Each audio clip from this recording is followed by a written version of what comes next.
Ang ATI po ay lead agency for extension and training ng Department of Agriculture. We make sure na may sapat na competency-based training programs for our farmer leaders, extension workers, ang ating mga learning site operators at mga extension service providers. Sila po kasi ang ating mga partners sa pagsasanay sa ating mga magsasaka at mangingisda. We make this possible sa tulong ng ating mga regional training centers across the country, ang International Training Center for Pig Husbandry, at ang ating mga dibisyon at units din dito sa Central Office. Kaagapay din natin sa pagsasanay ang mahigit 1,700 learning sites for agriculture and extension service provider, kasama na ang regional field offices, mga local government units, farmers, cooperatives and associations, at iba pang private and public institutions. Ang ATI bilang catalyst ng agriculture and fishery extension ay sumusuporta rin sa digitalization ng bansa, particularly sa agriculture. Naniniwala kami na sa pamamagitan nito, mas maraming oportunidad ang ating mga magsasaka at mangingisda para mapataas ang kanilang ani at kita at mapababa rin ang kanilang mga gastusin sa kanilang produksyon. Naniniwala rin ang Agricultural Training Institute sa papel ng mga kabataan bilang mga makabagong magsasaka, mangingisda at agri-entrepreneurs. In partnership with the private and public organizations, may mga programa rin tayo para sa educational assistance at scholarships. May internship programs din sa loob at labas ng bansa. May mga offer din ang Agricultural Training Institute na grants para sa mga extension workers, and we are pushing for the accreditation in terms of granting continuing professional development ng ating mga agricultural extension workers or CPD points with the Professional Regulatory Commission. As ATI geared towards a competitive and prosperous agriculture and fishery sector, we continue our thrust on innovation and collaboration para maging mas maunlad ang ating mga magsasaka at mangingisda.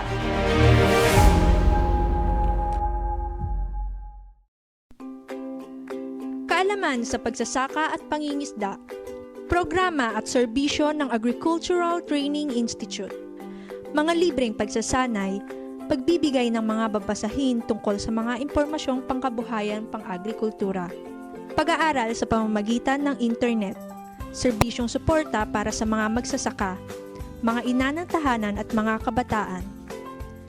Yan ay ibabahagi sa inyo sa ating programang Ugnayang ATI.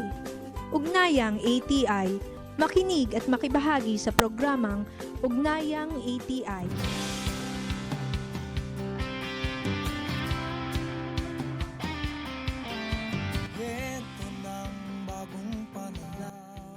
Isang masaya at mapagpalang araw mga ka-ATI. Kayo po ay nakikinig dito sa ating programang Ugnayang ATI. Nahatid po sa inyo ng Agricultural Training Institute Regional Training Center 2, Capacity Builder Knowledge Bank at Catalyst sa ilalim ng Department of Agriculture. Kami po ang inyong makakasama sa araw po na ito. Ako po si J.R. Batad. At ako naman po si Jolina Sanchez. Na handang maghatid ng makabulang talakayan at inspirasyon. At syempre, binabati natin ang ating mga magsasaka, extension workers, kababaihan at kabataan sa agrikultura at sa lahat po ng mga nakikinig at nanonood at palaging sumusuporta dito sa ating programa. Binabati rin po natin ang ating mga katuwang mula sa Department of Agriculture Regional Field Office No. 2 sa pamumuno po ng isa sa mga babaeng leader ng Region 2, ang ating Regional Executive Director, Dr. Rosemary G. Aquino. And syempre ay binabati na rin po natin ang ating po mga partners from state universities and colleges, ang ating mga provincial and municipal and city agriculture offices partner dito po sa Region 2, ang ating mga partner na NGOs at iba pang ahensya. At ang palagi po naming sinasabi mula po dito sa ATI Region 2, kami po ay palaging saludo sa ating mga magsasaka, LSA cooperators, magsasaka siyentista, practitioners at local farmer technicians. Kayo po ang tunay na bayani ng ating bansa. At binabati na rin po natin ang ating mga kasamahan dito po sa Agricultural Training Institute Regional Training Center 2 na pinangungunahan po ng ating Center Director, Dr. Clarice Barayaga Lasca. Tayo po ay napapanood sa pamamagitan po ng ATI Region 2 Facebook page at kasabay ding napapakinggan sa ating mga partner radio stations tulad ng DCDA Radyo Pangkaunlaran, DWQP Love Quirino Radio, DCTS Santa Teresita Cagayan, Radyo Santa Ana at DWRL Lalo 95.1 FM. At ngayon po ay nakakasama natin sa ating pagpapalaganap po ng ating mga impormasyon ang DWCJ 98.1 FM Radyo Bayanihan ng NIA Region 2. Yes naman. At syempre, ngayong buwan ng Mayo ay ating nga pong pinagdiriwang ang buwan ng mga magsasaka at mangingisda na may temang pagbibigay-pugay sa magsasaka at mangingisda sa gitna ng hamon at krisis. Sa kabila ng iba't ibang pagsubok, patuloy ang ating mga magsasaka at mangingisda sa masipag na produksyon ng pagkain para sa bayan. Kaya naman, muli isa pong pagpupugay sa ating mga magsasaka at mga mangingisda.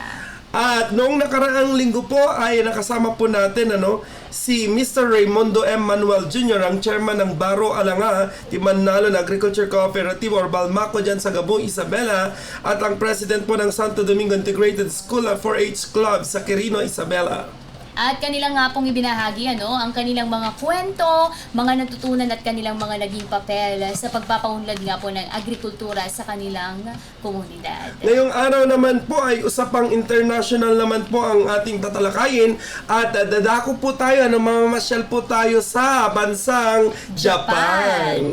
Yes, partner, dahil ibabahagi nga po sa atin ng atin pong Filipino Young Farmer Leader dito po sa Cordon, Isabela, si Mr. Mike Jimbo G. Baloran na talaga namang kagagaling pa mula sa bansang Japan. Kung saan, partner, ibabahagi niya ang kanyang mga karanasan sa Japan at kung paano niya maipapasa ang mga natutunang kalaman sa kapwa kabataan at maging sa mga magsasaka po sa kanyang komunidad. Tama ka dyan, partner. So marami po tayong mga pag-uusapan ngayong araw na to. Tatanungin po natin yung mga naging experience niya sa Japan. Kaya naman sa mga nakikinig po sa atin, kung gusto nyo rin pong makasali at mapasama dito po sa Young Filipino Farmer Leaders in Japan at sa mga iba't ibang internship program pa po ng ATI, ay makinig po kayo at huwag bibitaw dahil kami po ay pagbabalik dito lang sa ating programang Ugnayang ATI. Ang African swine fever ay lubhang nakakahawa at nakamamatay sa mga baboy. Malaki ang epekto nito sa food safety at ekonomiya. Kaya't habang wala pang aprobadong bakuna o gamot, mag-report agad sa lokal na pamahalaan kung magkasakit ang alagang baboy. Bisitahin ang Bantay ASF sa Barangay Facebook page para sa karagdagang impormasyon. Let's be aware, be secure, be ASF free. Ang sustansya'y kailangan ng palay sa paglaki. Ngunit paano makakabit? Pinakamataas na ali. Kung presyo ng patabay mataas sa merkado. Gusto mo bang makatipid sa abono ng hindi napapabayaan ng palay mo? Mag-abonong swak ka.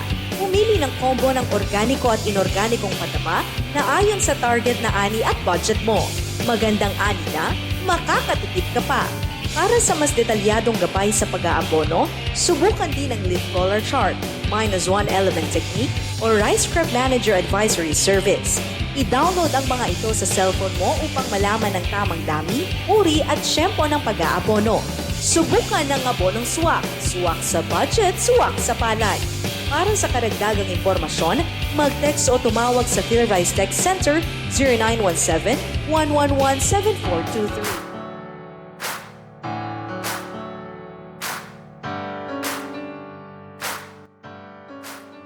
Kami po ay muling nagbabalik dito pa rin sa ating programang Ugnayang ATI. Ako po si JR Batag. At ako naman po si Jolina Sanchez. At ngayong araw na to ay makakasama na nga po natin via live, via phone patch ang atin pong Young Filipino Leader Training Program in Japan Batch 2025 na si Mr. Mike Jimbo G. Baloran. Ayan, magandang araw po sa inyo, Sir Mike Jimbo. Kumusta po kayo at kumusta naman po ang inyong pagbabalik mula po sa bansang Japan? Yes po, magandang araw po sa ating lahat. Thank you po Mama Jolina Sanchez and Sir JR. And maraming salamat po sa pagkakataong ito na ako po yung naging bahagi ng inyong programa sa Nayang API. So lubos po akong nagpapasalamat dahil naging matagumpay po ang ating 11 months training sa bansang Japan. So masaya po akong nakabalik dito sa Pilipinas. Dala-dala po ang mga bagong kaalaman at disiplina po and inspiration na nais kong ibahagi sa ating mga magsasaka at sa mga kabataan po. Paano po ang magandang araw sa Japan? Baka may mga nakikinig sa atin na mga Hapon. Batiin po ninyo sila, sir. Yan po. Konnichiwa, minasan. Konnichiwa, Mr. Mike Jimbo. Talagang fresh from Japan. Sana all nakapunta ng Japan. Okay, sir, para mas makilala po kayo ng ating mga tagapakinig at tagapanood na din po dito sa ating programa, maaari po ba ninyong ipakilala ang inyong sarili, sir? Taga saan po kayo at ano po ang inyong kurso o larangang kinabibilangan sa ngayon? Yes po, sir. So, unang-una po, pakilala ko po ang aking sarili. So, ako po si Mike Jimbo Gallardo Baloran. 29 years old po mula po sa Barangay Tulug Sur, Cordon Isabela po. So ako po ay graduate ng Bachelor of Secondary Education, major in Filipino at isang licensed professional teacher since 2019 pa po. Wow, okay. So, layo. parang naiba tayo ng direction, sir. So, naging teacher, then naging part na rin po ang farming sa inyo at napunta po kayo ng Japan. Opo. Yes, po, So, opo, yun po yung kwan namin. Saan nyo po nakita or narinig po itong Young Filipino Leader Training Program in Japan? At paano po kayo napabilang? Dahil sabi nyo nga po, ay isa po kayong guro. Yes, ma'am. So bago po tayo napunta sa Japan, ma'am, is nagkaroon po tayo ng activities sa pagpa-farm po. Actual farming po tayo, and then tayo po ay nagkaroon ng mga different awards po, like Outstanding Young Farmer dito sa bayan po ng Cordon sa rice category.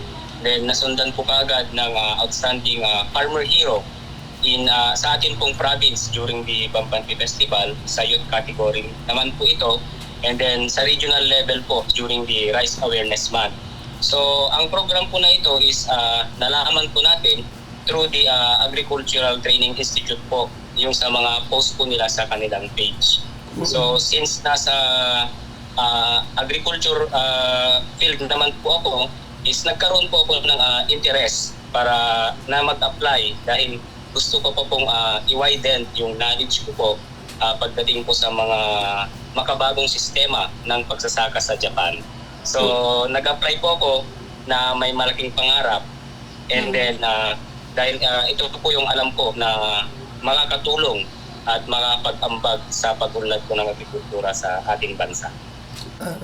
Okay, sir, may singit ko lang, sir, paano po kayo na in love sa farming? Yes. Since nababanggit niyo po kanina na kayo po ay graduate po ng education at naging licensed professional teacher. Sir, na-exercise po ba ninyo or nagkaroon din po kayo ng pagkakataon na magturo or talagang kinahiligan nyo na din po yung pagsasaka? Yes, sir. So actually, sir, pagka pasa po natin ng license examination is na-exercise po natin yung profession natin ng 2 years. Nag-volunteer teacher po ako. And then during my volunteer teaching days is nag-venture po ako sa agriculture kasi mayroon po tayong maliit na farm. And sa kadahilanan pong yung lolo ko is medyo tumatanda na. Then sabi niya is tulungan ko siya sa farm. Then that time nakita ko po yung opportunity sa agriculture po. Okay, sir, since napunta nga po kayo sa farming and then nagkaroon po kayo ng pagkakataon na mapasama itong YFLTP sa Japan. Ano naman po ang inyong naging karanasan habang kayo po ay nasa Japan? Dahil alam ko, marami po yung nagtatanong kung paano Tama. po yung mga karanasan po ng ating mga interns sa iba't ibang panig po ng mundo, lalong-lalo na sa programa po ng ATI. So sa inyo sir, sa inyong personal experience, ano yung karanasan po ninyo sa Japan? Yes po sir. So ang pagpunta ko po sa Japan sir is napakalaking karanasan po para sa akin. Kasi po, ako po ay na-assign sa Okayama-shi sa Okayama Prefecture, Japan. And then tayo po ay nagkaroon ng exposure and hands-on training sa grapes, rice, and sa Japanese beers production po. And also during po sa pag-stay natin sa Japan is nabigyan po tayo ng chance na makita at masubukang gamitin po personally ang mga iba't ibang machines sa pagsasaka. Katulad po ng mga GPS control drone, yung mga automated tractor, riding type, rice planting machine, automated harvester, mga remote control land mower at marami pa pong iba. So, yung naging karanasan po natin sa pagpunta sa Japan, although hindi po siya madali kasi napakahabang panahon po, then, pero naging okay naman po sa akin kasi na-enjoy ko po yung training and stay ko po sa Japan. Okay. And talagang kapag makikita mo or narinig mo kasi ang bansang Japan, talagang high-tech ang bansang Japan eh. Sila ang namumuna Yes, pagdating sa mga teknolohiya. So with that sir, bilang isang kabataang leader at magsasaka, dahil nasabi niyo po kanina yung mga nakita niyo pong mga makabagong mga ginagamit po nila sa pagsasaka, ano naman po yung makabagong teknolohiya or sistema po ng Japan sa kanilang agrikultura na inyong nakita na maaari po nating iangkop po dito sa Pilipinas? Yes ma'am, so sa Japan po, during po ng pag-stay ko doon is marami po tayong technology na nakita. Tulad nga po ng farm mechanization, yung kanilang irrigation systems, then sa greenhouse production, precision farming, and then sa advanced post-harvest system po nila. So dito po nakita ko rin po kung paano nila ginagamit yung tamang monitoring ng tubig, ng abono, and then yung pest management po nila. Kasi po pinapanatili po nila yung quality over quantity sa Japan. So ang mga Japanese farmer po is naka-angkla lagi sa kalidad po ng produkto na may produce nila kesa po sa dami ng kanilang produkto. Okay sir, since naranasan nyo nga ng magandang mga teknolohiya doon, Yes. sa inyong palagay sir, paano po makakatulong ang mga teknolohiyang ito sa pagpapabuti po ng produksyon at kabuhayan ng ating mga magsasaka po? Yes sir. So napakalaking tulong po sir dito sa bansa natin, dito sa Pilipinas, kung ma-adapt po natin yung mga ganitong system po like sa farm mechanization po. Kasi bukod po sa maliles po yung labor cost po natin, and then maliles din po yung pagod po ng mga magsasaka natin. Then mapapabilis po nila yung trabaho po. Okay sir. Yes. Okay sir, doon po sa Japan ay ano yung mga teknolohiya sir na nakita po ninyo na wala pa dito sa bansang Pilipinas na naiparanas po sa inyo nung kayo po ay nandoon pa lamang po sa Japan sir? Yes sir. So based po dun sa farm po na pinanggalingan ko is pero siguro po meron na rin dito sa Pilipinas pero minimal pa lang naman po. Yung kanilang mga irrigation system tsaka yung mga automatic po na greenhouse nila. So yung boss ko po kasi doon sa Japan is yung kanyang greenhouse and irrigation system is naka-automatic na po siya through sa kanyang smartphone. So kahit wala po siya doon sa mismong farm o di kaya sa Japan, is nako-control pa din po niya yung pagpapatubig sa kanyang mga tanim. Okay sir, balikan lang natin yung experience mo sir sa Japan. Nung una sir, kumusta naman po yung experience nyo sa mga pagkain po nila? Yes sir. So, yung experience po natin ng pagkain nila sa Japan, sir, nung una po is medyo nanibago tayo kasi ang mga Japanese po, hindi sila mahilig gumamit po ng mga condiments.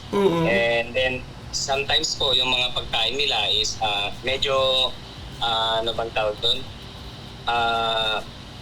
Hindi gaanong malasa. Unlike sa ating mga Pilipino, marami kasi tayong nilalagay ng mga pampalasa.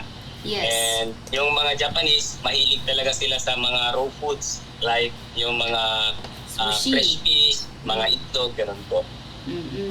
Kaya talagang dito din sa Pilipinas, gustong-gusto na din natin yung mga yun kasi syempre napapanood natin. Gusto din nating ma-feel yung vibes kapag kahit na hindi tayo makapunta ng Japan. Ay kahit papano yung pagkain man lang nila ay matikman po natin. Ano? Okay. Yes, ma'am. Pero ano So, yun? Sige po. Na-enjoy ko po yung mga pagkain ng mga Japanese, ma'am, kasi talagang napakasarap talaga. Oo. Lalong-lalo po yung Japanese ramen. Yes. So madami din tayo napapanood. Nagutom talaga. Ito na yun. pero ano pag ikukumpara mo ang pagkain Pinoy sa pagkain Japan, anong mas gusto mo? Yes, ma'am. So, natanong din ako nung boss ko yan nung bago ko umuwi kung anong mga mas gusto ko na. Kung yung pagkain Pinoy ba or yung pagkain Japan. Of course, ma'am, yung pagkain Pinoy pa din ang gusto ko. Pero kahit pa paano naman po, ma'am, grateful po ako na na-try ko po yung mga pagkain ng mga Japanese. Yes. Oo. Sir, napunta ka po sa mga farm ng mga prutas. Ano yun, sir? Naranasan po ninyo since 11 months po kayo Oo, sa Japan. sa Japan. Naranasan nyo po yung harvest season. So ano yun, sir? Tulad ba yung mga napapanood natin ng mga vlogs na libre lang din po yung pagkain ng mga prutas doon? Or may limit lamang po? Yes, sir. So, since nasa grapes production po kami, sir, and then dun po kasi sa farm na pinuntahan ko is meron silang grape picking. So, iba't ibang mga customer po ang pumupunta from other countries po like Taiwan, Thailand, and China. Meron po kami mga customer na galing po sa mga bansang yan. Yes. So, ang aming pong farm is bago mag-start yung grape picking activity, may mga tour guide po or yung mga staff po ng farm, gina-guide po namin yung mga customer. Pupunta po kami sa vine areas. And then before po sila mag-grape picking, is ina-explain po namin yung mga different kinds of grapes and kung ano po yung mga lasa, yung texture, gano'n, para hindi na po sila mahirapang pumili kung ano po yung gusto nilang i-pick na grapes. So sa time po na yan is tinitikman po namin talaga yung mga grapes po na pinapaliwanag po namin sa kanila.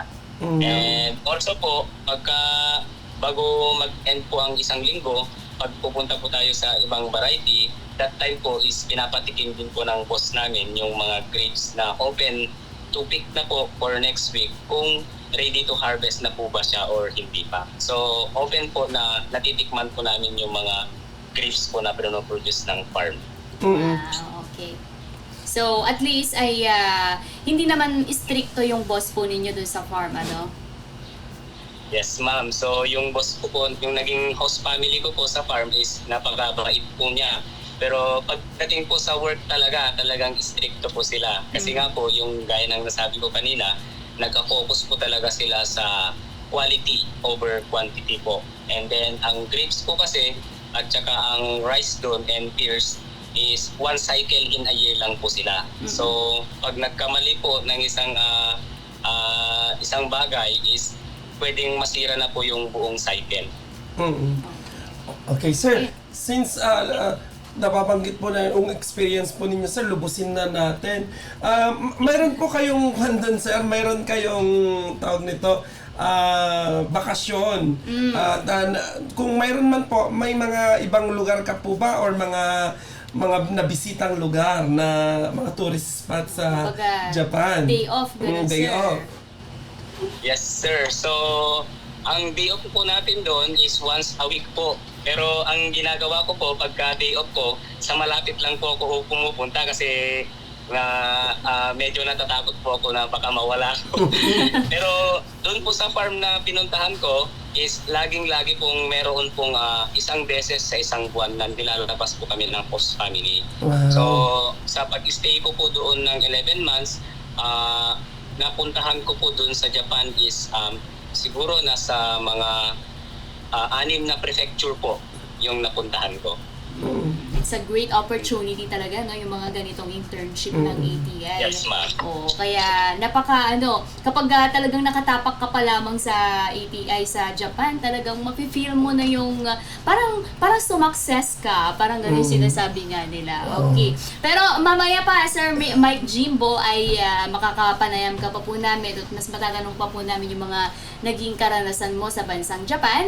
Kaya sa mga nakikinig po sa atin, ako talagang parang feeling ko nahihikayat na rin kayo, ano? So it's your time para naman kapag may mga ganitong pagkakataon na may internship program po ang ATI ay i-grab po natin. So mamaya po ay kami po ay magbabalik, kaya naman kayo pa rin po ay tumutok dito pa rin sa ating programang Ugnayang ATI. Sa mga nais pong matuto ng libre sa iba't ibang teknolohiya sa agrikultura, maaari kayong mag-log on at mag-enroll sa aming e-learning portal www.elearn.extension.gov.ph. Marami po tayong online courses na pwedeng pagpilian. Muli, libre po ito. Wala itong bayad. At hindi lang yan. Kapag natapos mo ang bawat kurso, ay magkakaroon ka ng e-certificate. Kailangan lamang tapusin ang buong kurso upang makakuha nito. Dito sa e-learning portal ay maaari kayong mag-aral in any place at your own pace. Para sa karagdagang kaalaman, magpadala ng mensahe sa ATI Region 2 Facebook page o mag-text sa Farmers Contact Center 0920-946-2474. Bilang magsasaka, marami tayong magagawa para lalong mapalago ang ating mga tanim, lalo na ngayong pabago-bago ang panahon. Tama ka dyan, Maring Sonia. Isa na rito ang pagsangguni sa Farmers Contact Center. Sa numerong 0920-946-2474, malalaman natin kung ano ang mga dapat nating gawin. Gaya ng wastong pag-aalaga sa ating mga gulayan, mga dagdag na pagkakakitaan sa bukid, tamang pagpapalaki at pagpaparami ng mga hayop, at iba pang teknolohiya para makatipid sa farm inputs. Kaya, text na! Para magkaroon ng kaagapay sa agrikultura, mag-text o tumawag sa 0920-946-2474 o bumisita sa www.e-extension.gov.ph/e-learning.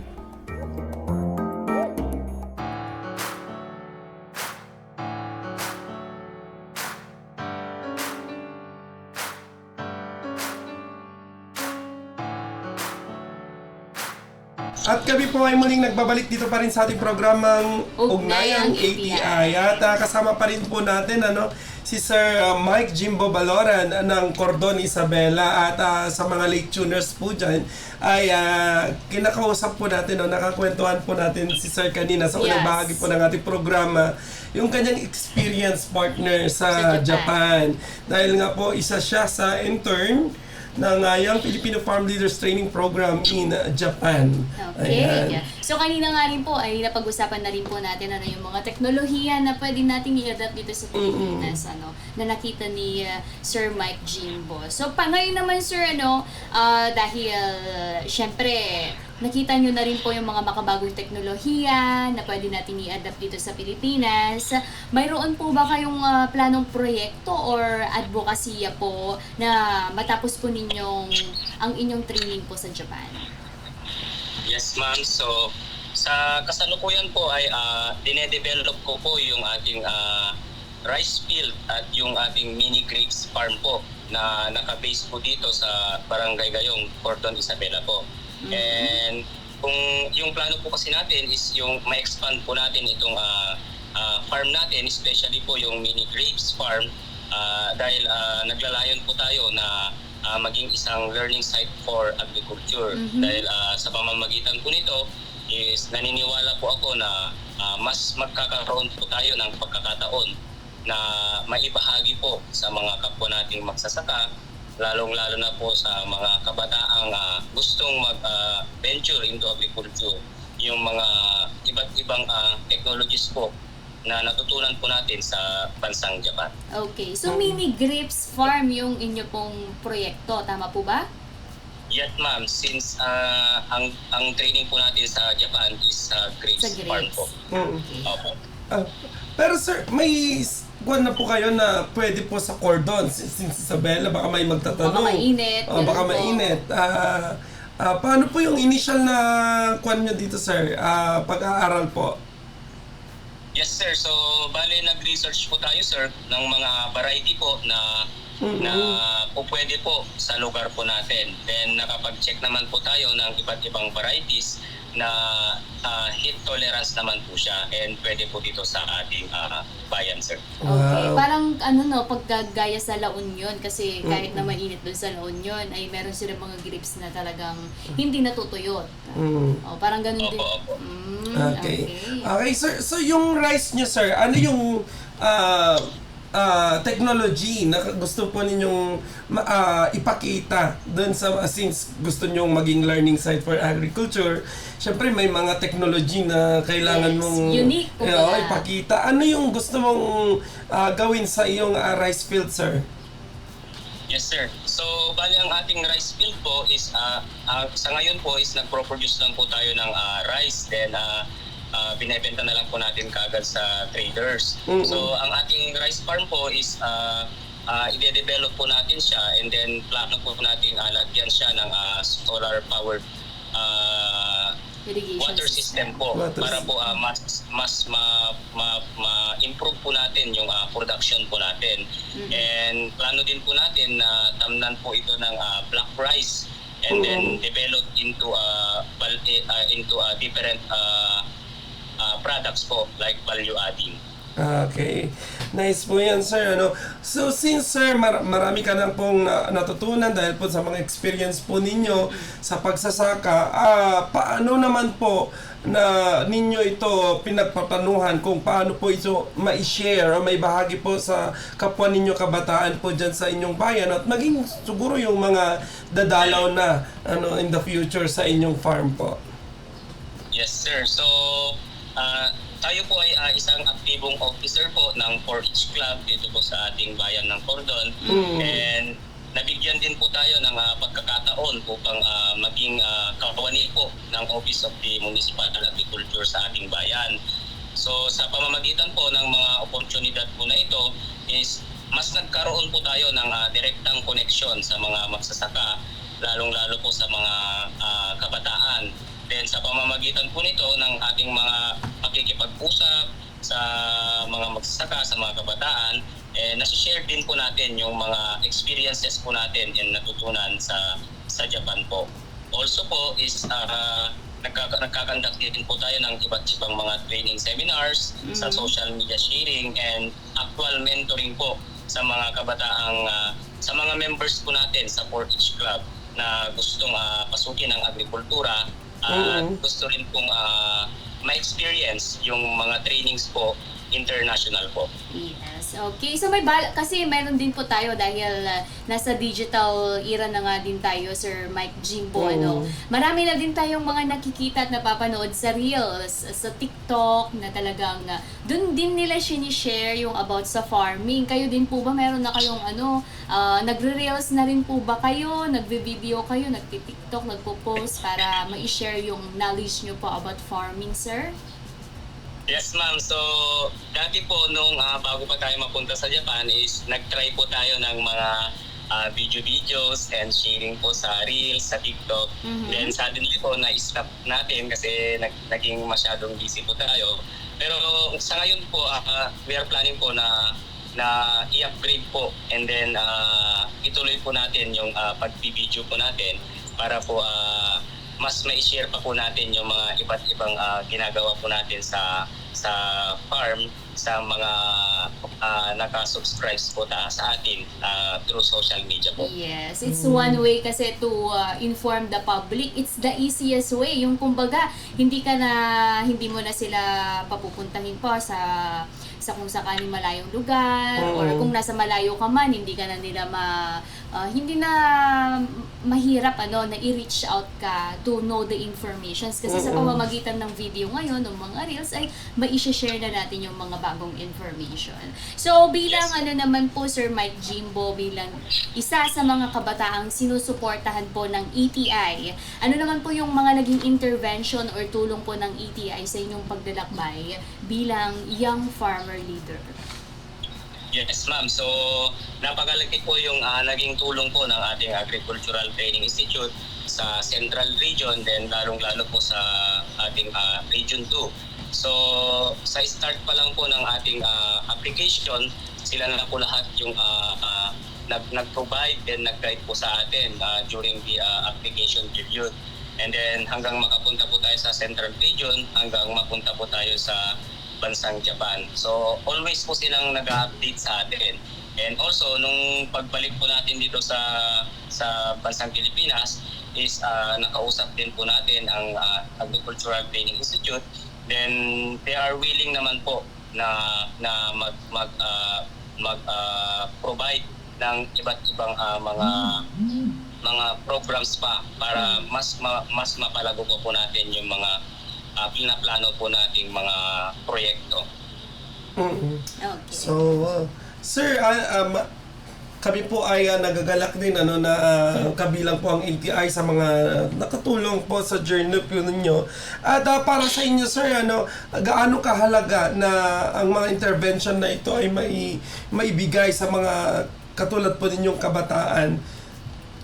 Yes, sir. So, napakahalaga po, sir, ng mga intervention po ng mga ito, lalong-lalo po sa mga kabataan dahil dito po is nabubuksan po yung isip ng mga kabataan na katulad ko po sa mga bagong ideas, mga technologies at mga system po sa pagsasaka mula po sa ating bansa and then sa ibang bansa po. So ito rin po ay nagbibigay ng inspirasyon at kumpiyansa po para mas lalo naming pagbutihin ang agrikultura po dito sa Pilipinas. Yes, okay. And we are hoping na din to yung yung opportunity na to ay dapat sana lahat ng mga kabataan sana mai-grab din natin yung opportunity na to kasi talagang kahit papaano makatulong din sa kanila. Lalo na sa'yo dahil syempre hindi ka naman dati sa farming at nasabi mo nga isa kang professional na nung nasimulan mo ito nung nakilala mo itong agricultural training. So, yun palang partner pwede Yes. na maging ehemplo, pwede ka into farming kahit anong profession yung natapos mo. Yes. Yung Yes po. Meron nga din tayo yung mga retirees, Sir Mike Jimbo ay talagang dito yung parang pinupuntahan nila yung parang resting. Retirement na nila, abode na nila. Okay. Mostly po mga teachers, marami po tayong kakilala Oo. Kasi sa pagod na rin siguro nilang magturo, this time naman gusto nila i-venture din ng farming. Pero kayo po ay talagang in the midst ng teaching ay biglang nag-farming. po Nag-switch kayo. into farming. Hindi naman po kayo nagsisi doon, Sir Yun Mike gusto ko Jimbo. nga malaman din. Sir, ano po yung experience po ninyo? Opo. Hindi naman po tayo nagsisi, sir, kasi yun nga po, gaya po ng nasabi ko kanina, is nakita po talaga natin yung potential po and then yung opportunity po sa ating farming industry. Sa hinaharap pa, sir, wala na kayong planong bumalik sa pagtuturo or mayroon po kayong balak pa? Yes, sir. Kung mabibigyan po ng pagkakataon, bakit po hindi? Pero sa ngayon po is patuloy pa rin naman po natin na exercise yung profession natin kasi nagtuturo po dati kayo. po mga estudyante ang tinuturuan natin. Ngayon naman po, mga kapwa na po natin magsasaka yung tinuturuan natin. Yes. At sir, nakita po ba ninyo na parehas lang po ang teaching into farming yung when it comes to kita? Parang mahirap sagutin yun, sir. Yes. Kasi meron namang mga iba't ibang paraan para talaga kumita. Pero baka, in your own, sir, siyempre, magtatanong sa isipan ng mga nakikinig sa atin, lalong-lalo na yung mga estudyante, siguro partner, bakit kaya? So, since hindi po kayo nagsisi, ano yung nakikita ninyo na kagandahan po ng farming? Yes, sir. So, sa farming po kasi is bukod sa nagiging ano bang tawag doon? Stress reliever po natin, yung mga tanim natin. And also, mas napakaganda po kasi na nasa actual farming ka kasi dito po is nakikita mo kung paano na-produce or kung paano gino-grow yung mga kinakain natin araw-araw. And also, iba't ibang mga tao yung mga nakakausap mo, then naipapaliwanag mo sa kanila kung paano na-produce itong plants na to, kung itong mga products na ito, ganun po, sir. Oh. And also, pagdating po sa farm is hawak mo yung oras mo. Hindi lang hawak mo yung beat, kundi hawak mo yung oras mo. And then, ikaw yung yung boss mo yung sarili mo. Tama ka dyan. At talagang ang agrikultura is, ito yung pang future talaga natin eh. Lalo na napakamahal ng bilihin ngayon. Why not? Di ba?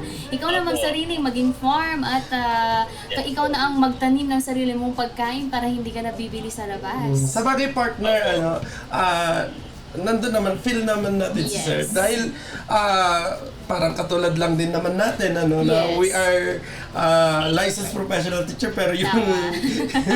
kami rin po ay isang LPC, Sir Mike Jim. Kaya nga, dinidinan ko si Sir, baka sabihin ko Pero, syempre, kung namimiss ni Sir ang magturo, at least nagtuturo siya. Yung binabanggit niya nga kanina na at least farmer na, kabataan na yung tinuturo niya. Hindi man estudyante, or kundi yung mga farmer. At malaking tulong yun para sa ating food security at sustainable na agriculture. Yes, okay. Sir Mike Jimbo, dahil ang buwan ng Mayo ay buwan ng mga magsasaka at mangingisda. Ano naman po ang inyong mensahe para sa ating mga magsasaka at mangingisda? At syempre yung mga kabataang nais na rin pong pasukin ang larangan po ng agrikultura. Yes po. So, ang mensahe ko po sa ating mga kapwa magsasaka, mga mangingisda at mga kabataan, so nais ko pong sabihin na mahalaga po at marangal ang agrikultura. So, huwag po tayong mawalan ng pag-asa dahil napakalaki nga po yung oportunidad sa sektor na ito. So, ang agrikultura po ay isang profesyon, hindi lamang po trabaho. Paraan po ito upang makatulong sa pagkain, sa ekonomiya at sa kinabukasan po ng ating bansa.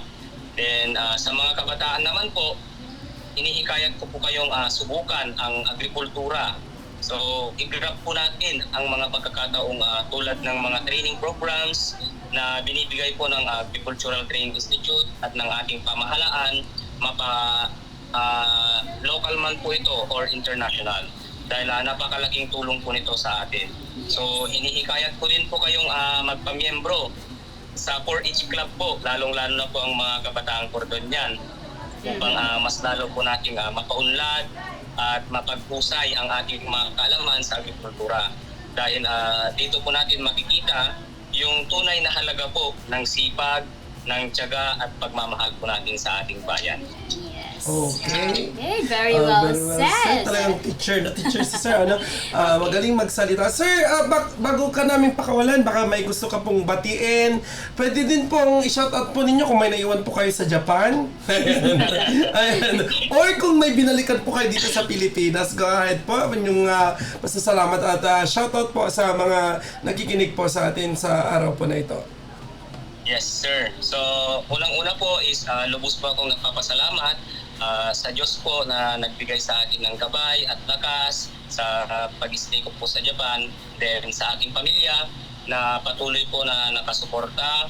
And to my kind and very generous host family, Mr. Naoki Ishihara and Miss Mako Nakamura-san, domo arigatou gozaimashita. Then sa Agricultural Training Institute po, Central Office, headed by Director Remilyn Recuper, Ma'am Nyet Arceo, kay Ma'am Nemilyn Pangilinan, and also kay Ma'am Joy Linaap. Also po, gusto ko rin magpasalamat sa Agricultural Training Institute, Region 2, headed by Center Director Clarice Marayag Alaska, kay Sir Jim Salvador, and sa ating regional focal person, kay Engineer Beverly Orpilla po. Thank you very much po sa patuloy na pag-update habang nasa Japan po kami. Naway patuloy niyo pong suportahan yung mga kabataan pong magsasaka na katulad pong nangangarap na magkaroon din po ng trainings international. And also po, gusto ko rin pasalamatan ang Japan Exchange Council or ang GEC, si Mr. Toshihiro Shimizu. Arigatou gozaimashita. Also sa aming napakasipag at napakagaling na municipal agriculturist, si Dr. Archibald Sabado, ang staff po ng Municipal Agriculture Office, my fellow 4-H Club Cordon family, the local government unit po ng Cordon headed by Honorable Florence Zuniega, provincial government unit po headed by Honorable Rodito Albano.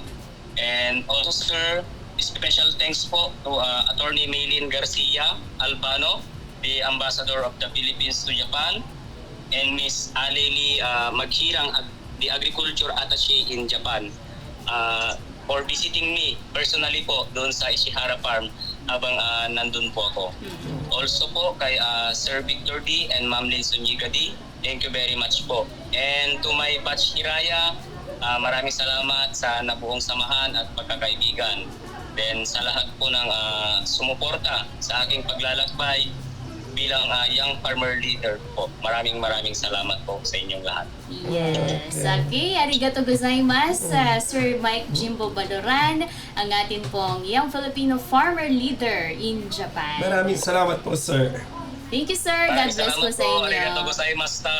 Arigato gozaimashita.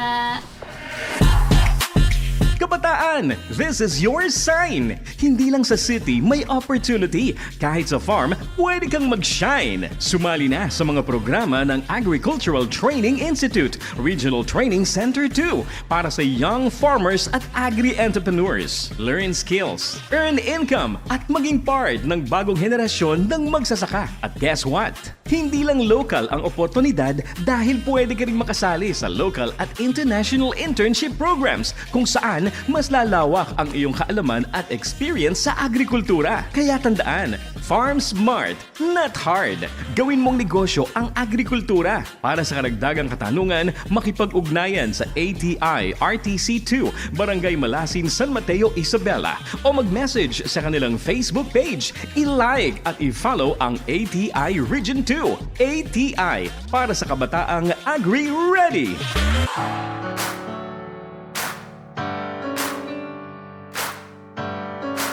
At yun nga po ay nakasama po natin si Mr. Jimbo ng Baloran po ng Cordon Isabela.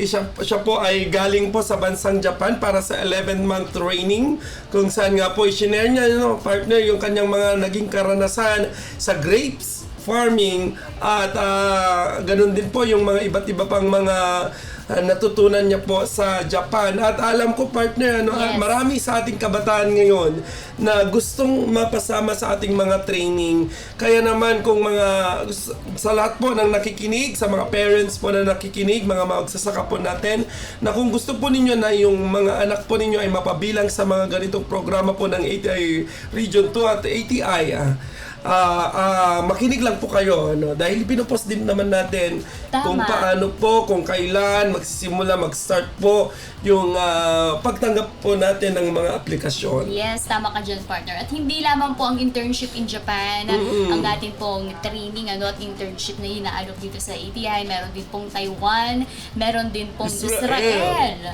Kaya ito yung pagkakataon po ninyo para i-grab yung mga pagkakataong ito. Sabi nga rin po ni Mike Jimbo, isa nga pong licensure professional teacher, ngunit dahil sa kadahilan ng love niya po ang farming at napalitaan niya ang patungkol nga po dito sa ating internship in Japan, ay grinab niya yung opportunity at nakapunta sa bansang Japan. Uy, kumusta po ang weather po sa mga lugar ninyo? Dito po sa ATI ay nakaranas na tayo partner ng 2 gabi ng pag-uulan. Yes.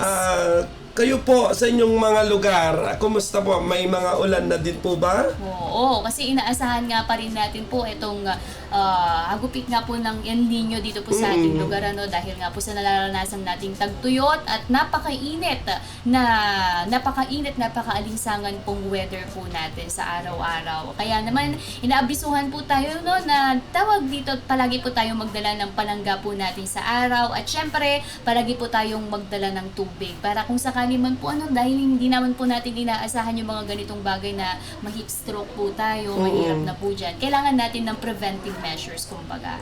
So sa lahat po ng mga farmers po natin, ano, lagi po naming sinasabi po mula dito sa ATI at maging mga partner agencies po natin na sana po ingatan po yung ating mga sarili. Ayan, dahil mahirap po magkasakit. Tama ka dyan, partner. Sabi nga nila, it's better to na iwasan na po natin kaysa naman na inaagapan po natin kapag nandiyan na. At ngayon ay nandyan pa rin po yung banta po ng El Nino. So, wag po tayong mag-apuras doon sa mga pagtatanim natin, ano? Dahil kung hindi po irrigated yung ating mga sakahan ay talagang medyo maapektuhan po tayo, ano, sa mga tagtuyot sa mga susunod na buwan, dahil hindi pa po nagbabago yung pinalabas po, ano, ng ating mga ahensya ng gobyerno ng pagkakaroon nga partner, ano, ng El Nino. Pero may mga nakikita na po tayo mga nagtatanim, ano, sila po siguro yung medyo yung nagpapa-water pump.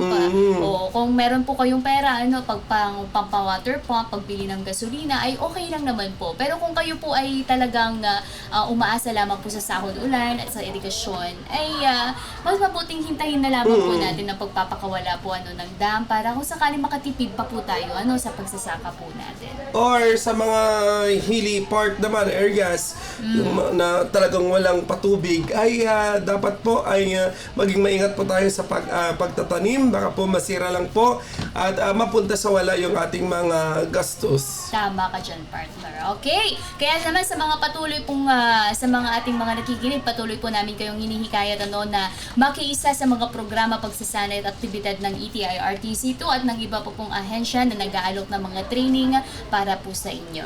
Kaya kung kayo po ay interesado sa mga programang inaalok po ng aming ahensya, kayo po ay pwedeng makipag-ugnayan sa amin sa mga sumusunod po na paraan. Tumawag po sa ating Farmers Contact Center sa 0920-946-2474 or i-like, i-follow at mag-message sa aming Facebook page, ang ATI Region 2. Yes, at pwede rin po ninyo kaming i-follow sa aming Instagram at X account sa ATI-RTC2, o kaya naman mag-email kayo sa aming official email account sa rtc2.dcc@ati.da.gov.ph, or bumisita po kayo dito sa aming opisina. Nandito lamang po kami sa may Barangay Malasin, Philrice Compound, San Mateo, Isabela. Mayroon din po tayong YouTube account, hanapin lamang po ang ATI Cagayan Valley. Tama ka dyan. So maraming salamat po sa inyong patuloy na pagantabay at pakikisa sa ating programa ngayong araw. Sa ngalan po ng aming Center Director, Dr. Clarice Marayag Alaska, at ng buong pwersa ng Agricultural Training Institute Regional Training Center 2, kami po ay taos-pusong nagpapasalamat po sa inyong patuloy na suporta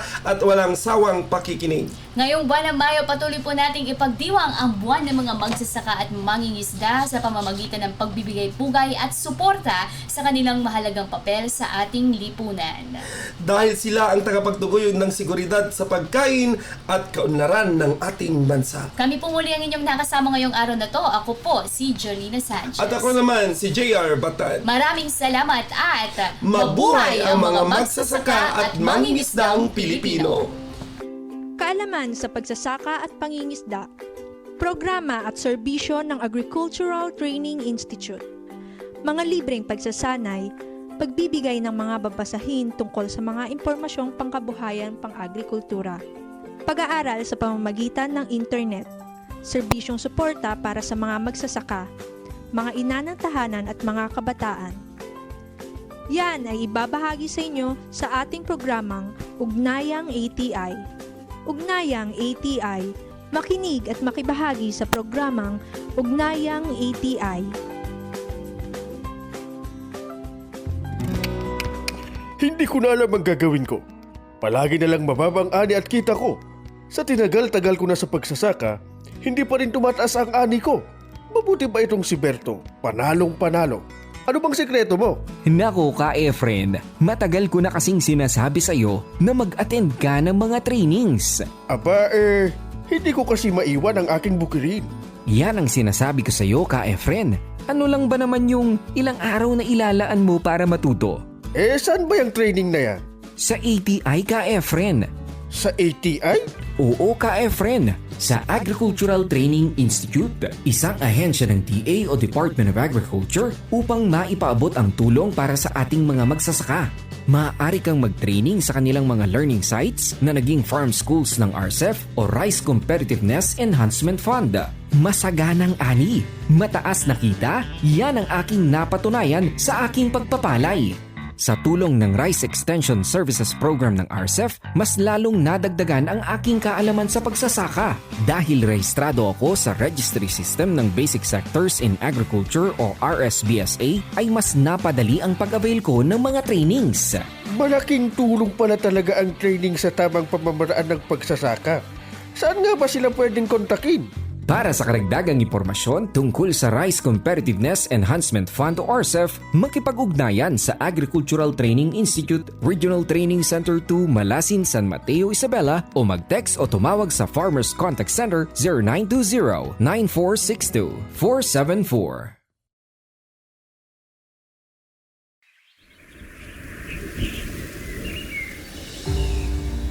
Sapat. Abot kaya at ligtas na pagkain para sa bawat Pilipino. This is the ATI Network's vision for the whole country. And we have been working to turn these into reality by continuously empowering and capacitating our agriculture and fishery stakeholders. We strengthen competency and competitiveness through capacity building.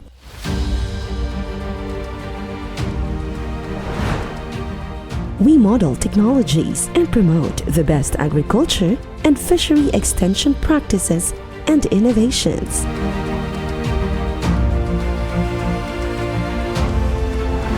We empower farmers and fishers through advisory services.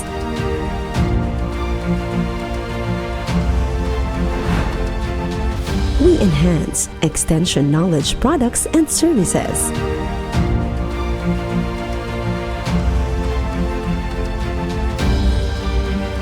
And we help improve enabling environment and governance for agriculture and fishery extension.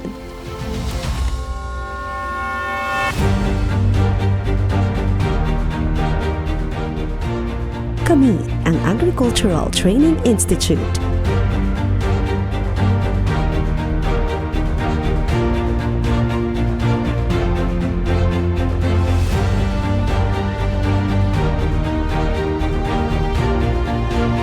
Kasama ang 16 na training centers at ang libo-libong learning sites at FEEDS centers sa buong bansa.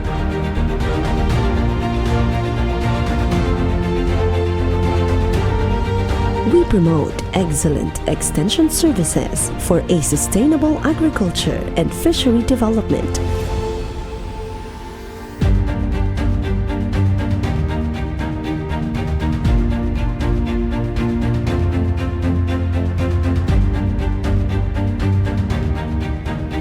Ito ang aming vision for the whole nation.